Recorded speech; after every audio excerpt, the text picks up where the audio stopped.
Another look. Lands him deep. He's got it. Wants that throw back. Not a shadow of a doubt.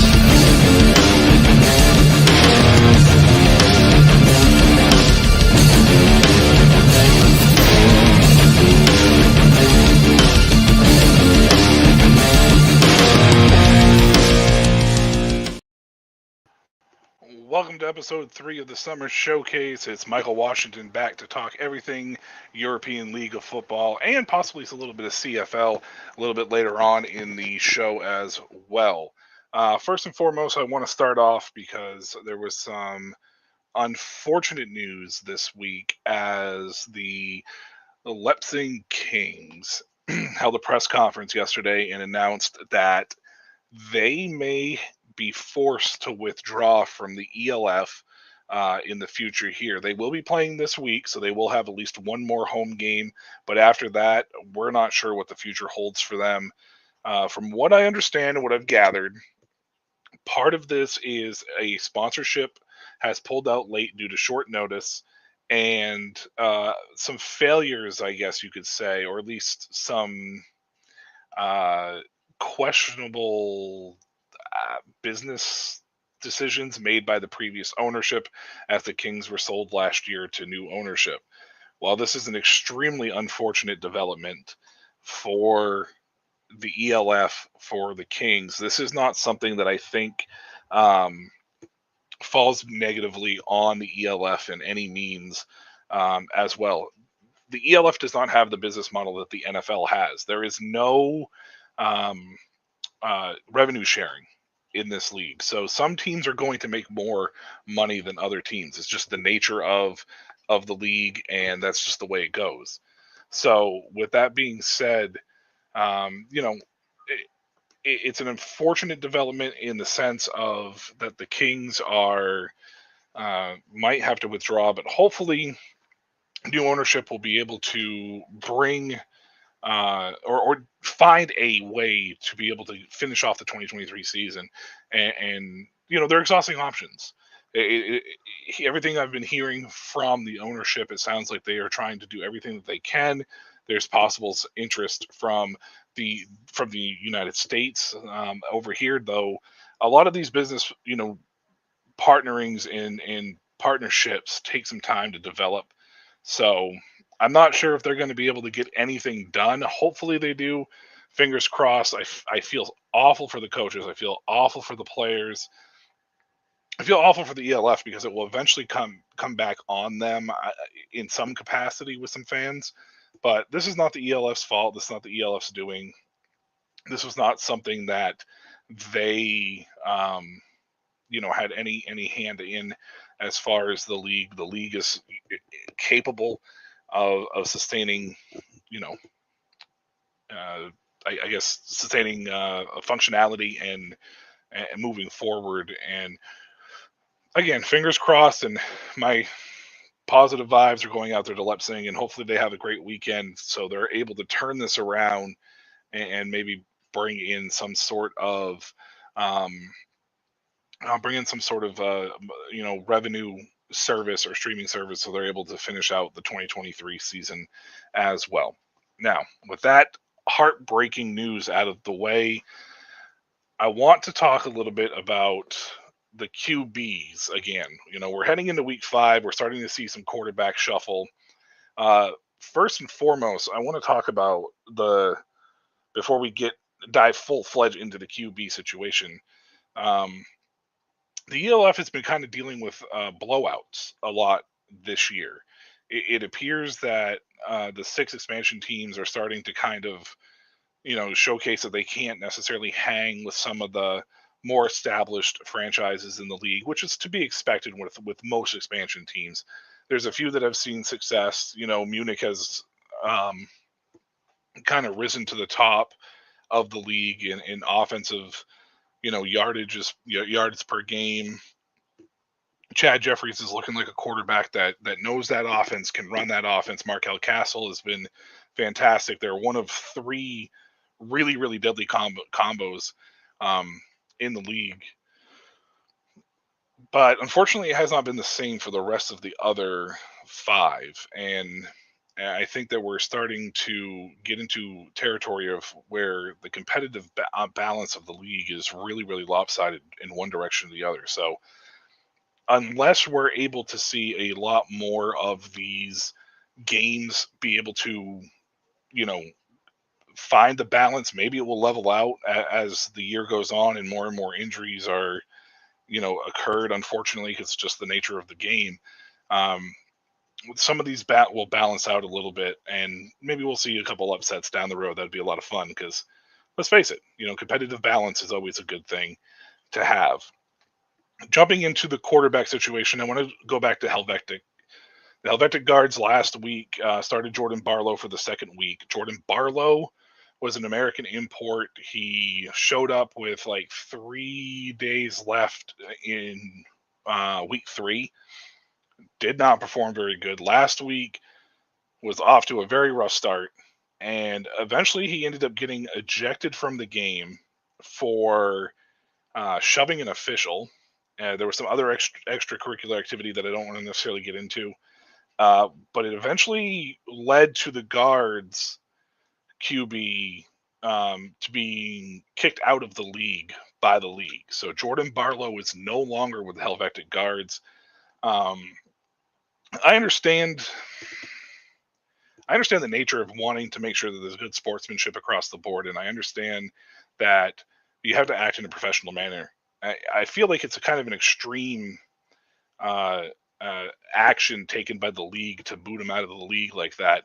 You could have suspended him. I don't know what the ELF's disciplinarian action is as far as their ability to what their suspensions look like and how they suspend and what they do suspension. But a flat out just kicked out of the league is an extreme reaction to what happened. Again, there was other extracurricular activity. The league felt that they had to do what was best for them. Like, I want to get that out of the way. I don't I don't not support the league and their decisions because it is their league and it's if it's in the bylaws, that's what they want. The interesting part for the guards here is despite the rough week last week, it gets even rougher for them. They have not announced a quarterback replacement yet. There's some grumblings, there's some rumors out there, but nothing has officially been announced yet. So without having an announcement for a quarterback, it's it's leading into a situation where the guards possibly are going to make their season even longer.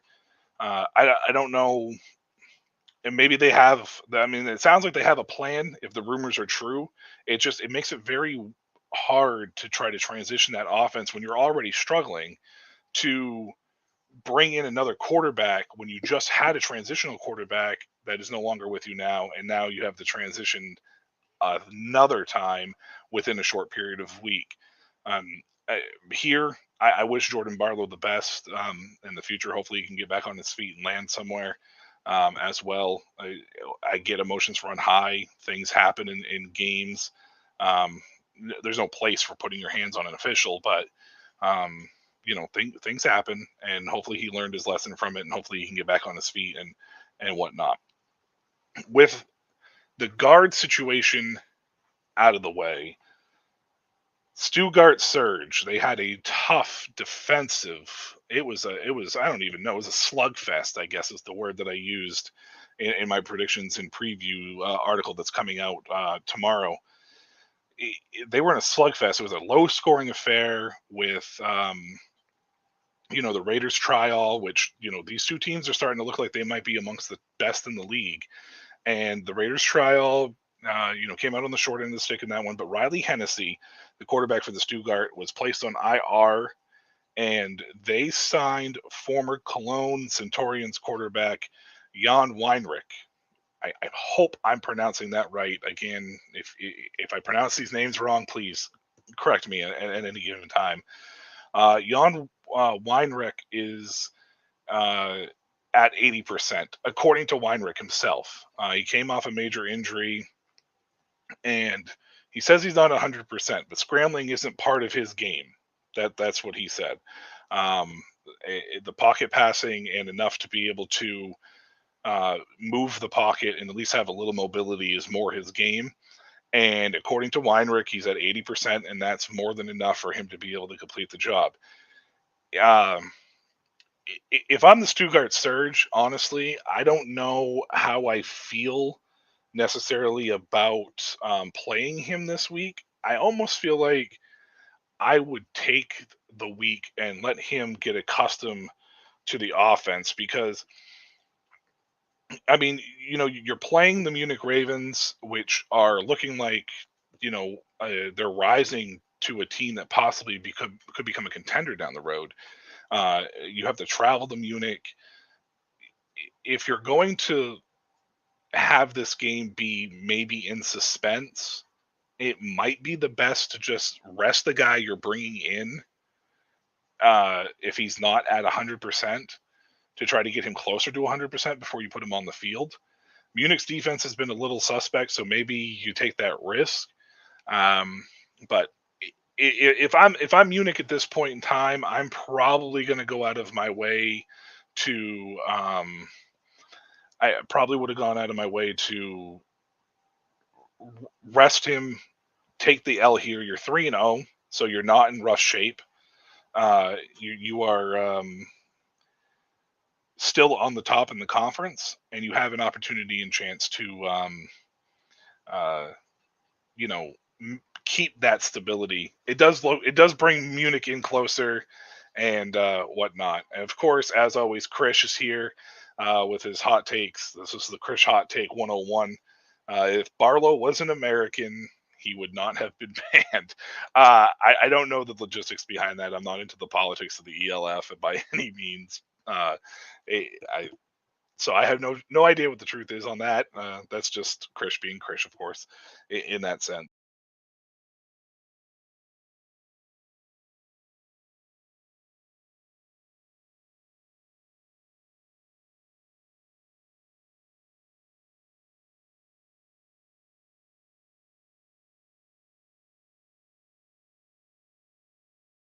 Yarman, who played with the Panthers Warclaw in 2022, and so Slade has no audio. Can you hear me now? Did you lose me? Uh oh. Oh no! I hope you didn't lose me. Okay, that's good. All right, perfect. All right. Slade Yarman played for the Panthers Warclaw in 2022. He played 8 games, but he threw 12 interceptions in the process. He threw a ton of interceptions. So he needs to clean that up, especially if he's going to end up coming in and being the starter for Berlin. Now, before my audio cut out there, I wanted to mention real quick that Donovan Eisman, I was talking about Isom, he is placed on IR by Berlin, and they signed American import Slade Jarman, or Yarman, depending on how it's pronounced. Um, the Warclaw Panthers. He played with the Warclaw Panthers in 2022, threw 12 interceptions. He only threw 13 touchdowns, but that was an 8-game stretch. So he has European football experience. It's a good signing for Berlin to give them an opportunity and chance to, you know, um, hopefully bring in somebody that has some kind of continuity, so they can to uh, slide into just right where they left off. Yes, they are back. He is back. He signed yesterday, late last night, according to breaking news with the Berlin Twitter account. So he is with Berlin. So he decided to come back. And the Enthroners are going to roll with Mate Hegedus again. The Enthroners have not signed anybody. They have not announced anybody. There was nobody on the roster that they brought in, and Hegedus is going to be the left-hander is going to be the starter again for Fierfar and the Enthroners, as they have a very very tough matchup this week. That's pretty much the QB news for the most part. That was really outbreaking. Um, some big news around the league for some of the teams, obviously, like with Berlin and Stuttgart, some of the two of the top teams in the league. Losing their starting quarterbacks, that's always going to play a factor into certain things. Let's see, we have Krish here. who says they should be on YouTube. Honestly, to be honest with you, I love their stream. Their Game Pass is perfect. You have the ability to, obviously, like you would with YouTube. I think YouTube would be good for, maybe the American side of things, but for them and what they're trying to establish, I think Game Pass is perfect, if you want my honest opinion. Um, he then said, "I'm not paying $100. It's 8 hours of the YMCA, the unfair wages they pay."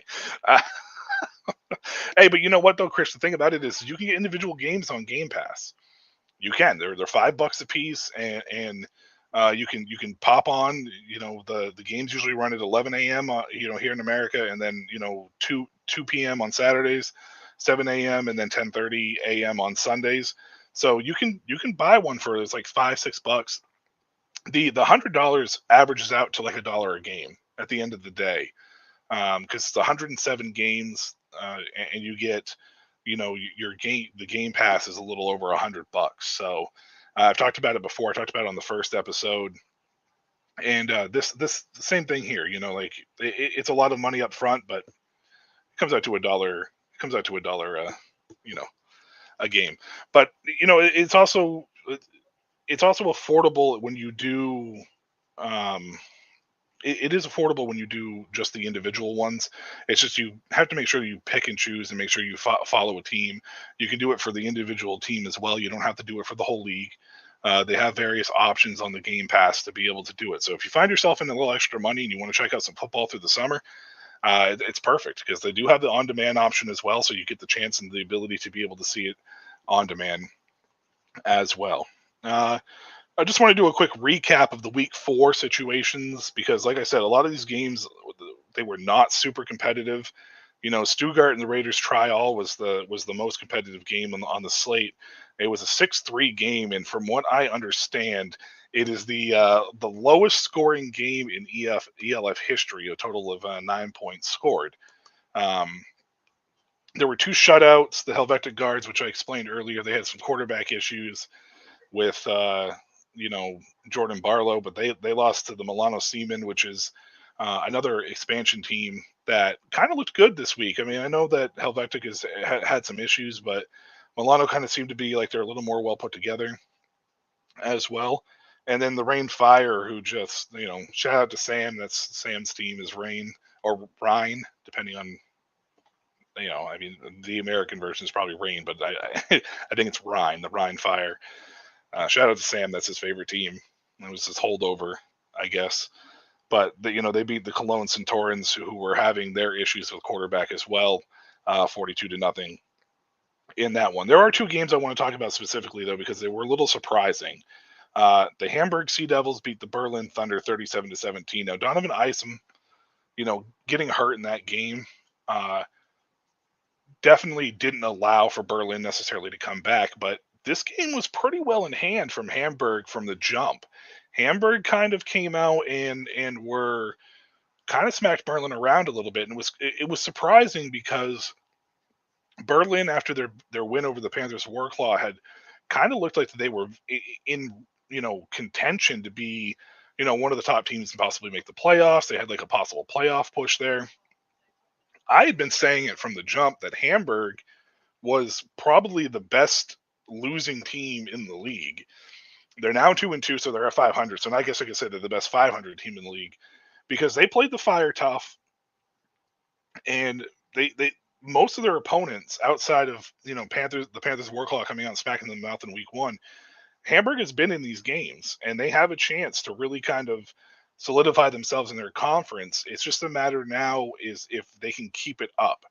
Obviously, with injuries coming around, it's going to cause some issues here, but a big victory. It was a 20-point victory. This wasn't one of those things where it was like a 1-point victory on the last second field goal. Hamburg kind of came out and made a statement with Berlin. It'll be interesting to see where it moves forward from here as well. I also wanted to mention that the Munich Ravens beat the Barcelona Dragons in a game that I don't think a lot of people necessarily expected. They beat Barcelona 39-15. Another game that wasn't close, though. A lot of people were expecting to be close. I had Barcelona on upset alert I still picked Barcelona last week as I went 4-4 in my game predictions, but I thought Munich might be able to pull this one out. I did not expect this from this offense. Chad Jeffries and Markel Castle are starting to really slide into that deadly duo combination. I talk about Christian Strong and Jarvis McClam a lot. I've been talking about Tony Tate and Matthew Vitelli a lot with Panthers Warclaw. But there's a new one out there. This Chad Jeffries Markel Castle situation is starting to really, this duo is starting to really come together. And start making some noise in this league. Castle's got some big playability and gets open. He has good hands, strong hands. Noticed that last week. So Munich's going to be a team to keep an eye on moving forward. The Enthroners scored 33 on the Panthers Warclaw. A lot of that was late. The Panthers Warclaw put up 63. They beat them by 30, but the Enthroners put 33 up under Matej Hagedus. So that might be the reason why they're rolling with Matej again moving into the week. But again, the Enthroners, they play Vienna this week, so it's not going to get any easier for them. And that's going to be something as well. Of the best transitional quarterbacks last week, Steve Cluley came into Frankfurt, and it looked like Frankfurt never even missed a beat. They put up 30 on Paris. They beat them 30-13. Paris has struggled with offense. Zach Edwards continues to be the most sacked quarterback in the league. It's pretty evident with the fact that the offensive line hasn't really gotten much better. But it is what it is with Paris. We'll see if they can continue to try to improve this team and get, when you sign roughly what is considered the best quarterback and the best wide receiver free agently, of the free agents in the league, you expect to have better results than being 1-3 at this point. So Paris definitely needs to figure that out. They have Hamburg this week at home, so that's not going to get much better. All right, that's the European League football roundup. Again, look for my predictions and previews. Article tomorrow, hopefully, not next week, tomorrow, hopefully, and we'll see if I can hit that 8-0 because I definitely did not last week. I want to jump over to another international football league, at least from here in America, and into the Canadian Football League. I want to talk about the CFL a little bit, primarily because I feel that the CFL and the ELF kind of go really well together on a show, and I want to bring a little CFL action into my show here, just to kind of, I guess, I don't know. I just like talking CFL, so I'm going to bring it in. But first and foremost, I'm going to talk about the Edmonton Elks. I don't know what's going on up there. Chris Jones, 0-3, second year at Edmonton, and the quarterback situation is just it's clueless to me. Taylor Cornelius started the year. I honestly don't know why they didn't give that back to Trey Ford coming off the injury. Trey Ford was inactive this week. Kai Loxley was the third stringer. Jarrett Doge was the backup, and Loxley has been released. Trey Ford will be active finally, moving forward here. And then on top of that, Doge looked legit. Doge looked really, really good and kind of led this. It was a little bit out of reach, but kind of led this comeback, against Toronto to make the game much closer in the score than it did. I just don't know if it's the Elks players not buying into the system or what happened. They had a very good offseason. They brought in Eugene Lewis, the wide receiver from Montreal, who is one of the most prolific wide receivers in the CFL. And for some reason, they just can't seem to get him the ball. I don't know if it's Taylor Cornelius himself, as much as it is maybe the play calling or whatever else. But the Elks have been really disappointing through 3 games, in this sense. I really want to see Trey Ford, who, as the Shady Sports Network has pointed out here, Sam has pointed out, is a former guest of the show, that I want to see him. He looked like he had won the starting job last year. He got hurt. Cornelius came in. Cornelius is an interesting prospect or an interesting quarterback because his win-loss record is absolutely horrible for a spring quarterback, and but he still seems to get chances at places. He's a solid backup to come in and kind of roll your team through if you need it for a couple of weeks, but he's not really, I wouldn't call him a starter. And for some reason, Edmonton has just decided to roll with him. It does not look like they're going to roll with him now, and hopefully Trey Ford has leaped him on the depth chart. No offense to Taylor Cornelius by any means, but the results aren't there. And I'm sure that he realizes it as much as anybody else. So, Trey Ford, I hope you get your opportunity. I hope you get your chance. Doge, I think it's Doge. As long as you are the starter for Edmonton, I hope you have success as well, because followed you a little bit in college, so I know a little bit about your career there. So, and that's what these leagues do. Whether it's the ELF or the CFL, it provides an opportunity. The USFL, the XFL, obviously, as we know in America, as well.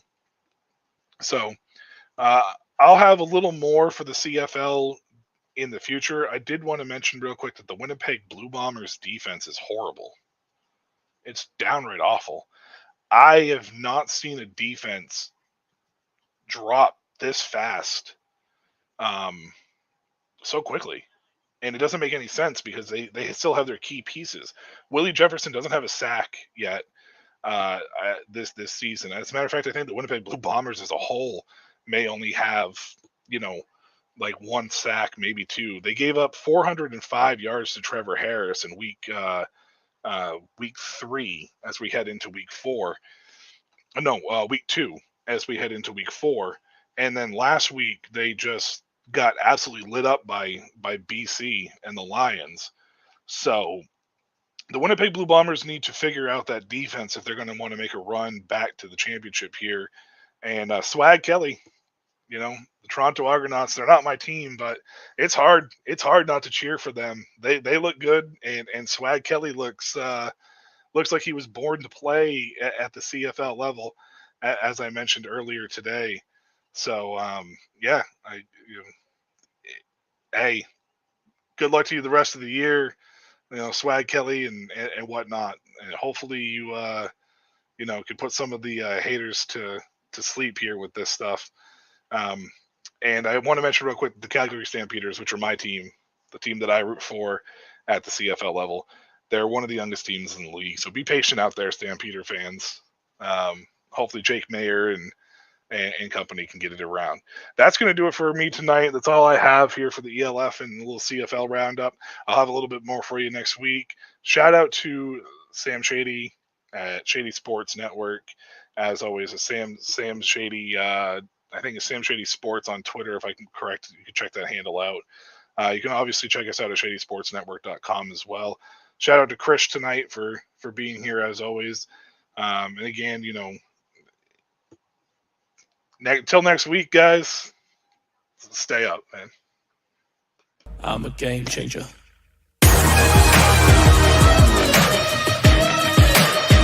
I'm a game changer.